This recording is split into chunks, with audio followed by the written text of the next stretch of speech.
yaitu tentang pengertian revolusi industri. Merujuk beberapa literatur Kamus Besar Bahasa Indonesia, revolusi industri terdiri dari dua kata, yaitu revolusi dan industri. Revolusi berarti perubahan yang bersifat sangat cepat, sedangkan industri yaitu usaha pelaksanaan proses produksi. Maka pengertian dari revolusi industri yaitu suatu perubahan yang berlangsung cepat dalam pelaksanaan proses produksi, di mana yang semula pekerjaan proses produksi itu dikerjakan oleh manusia dan digantikan oleh mesin, sedangkan barang yang diproduksi mempunyai nilai tambah yang komersial.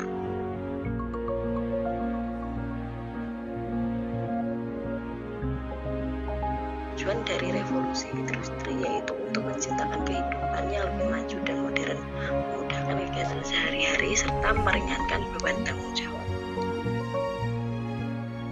Pembahasan nomor 3 yaitu tentang karakteristik revolusi industri.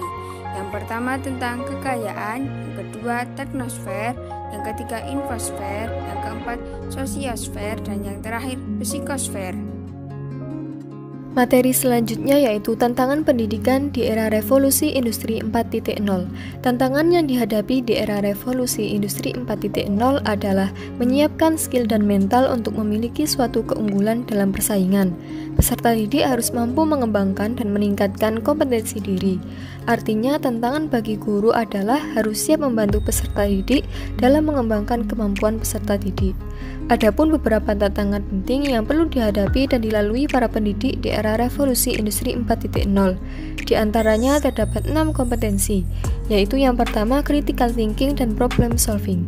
Tantangan ini berkaitan dengan kemampuan untuk berpikir kritis sebagai cara dalam menemukan solusi untuk memecahkan masalah yang dihadapi. Kemudian yang kedua yaitu komunikasi dan kolaborasi. Dalam era digital saat ini, komunikasi bukan hanya jadi lebih mudah dan cepat dilakukan, namun juga mempermudah kolaborasi dalam bekerja. Kemudian yang ketiga, kreativitas dan inovasi. Revolusi industri 4.0 sangat menuntut sumber daya manusia agar mampu berkreasi dan berinovasi. Dengan begitu, peserta didik dapat menjadi SDM yang bukan hanya bisa memenuhi tuntutan dunia kerja, namun juga menciptakan lapangan kerja yang kompetitif. Yang keempat yaitu literasi teknologi informasi dan komunikasi. Literasi teknologi informasi dan komunikasi merupakan dasar yang harus dikuasai agar mampu menghasilkan peserta didik yang siap bersaing dalam menghadapi revolusi industri 4.0. Kemudian yang kelima, kemampuan pembelajaran kontekstual. Pembelajaran ini yang sangat sesuai diterapkan guru pada era 4.0 ketika sudah menguasai TIK, maka pembelajaran kontekstual lebih mudah diterapkan. Kemudian yang keenam, literasi informasi dan media. Banyak media informasi bersifat sosial yang digeluti peserta didik. Media sosial seolah menjadi media komunikasi yang ampuh digunakan peserta didik dan salah satu media pembelajaran yang dapat dimanfaatkan guru pada era 4.0. Pembahasan yang terakhir yaitu tentang perubahan sistem pendidikan di era industri 4.0.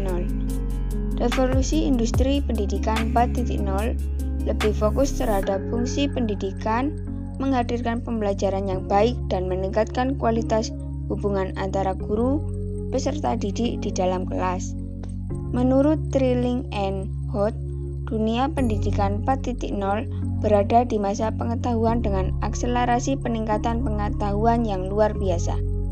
Akselerasi peningkatan pengetahuan ini didukung oleh kemajuan media dan teknologi digital yang disebut dengan informasi superbigwai.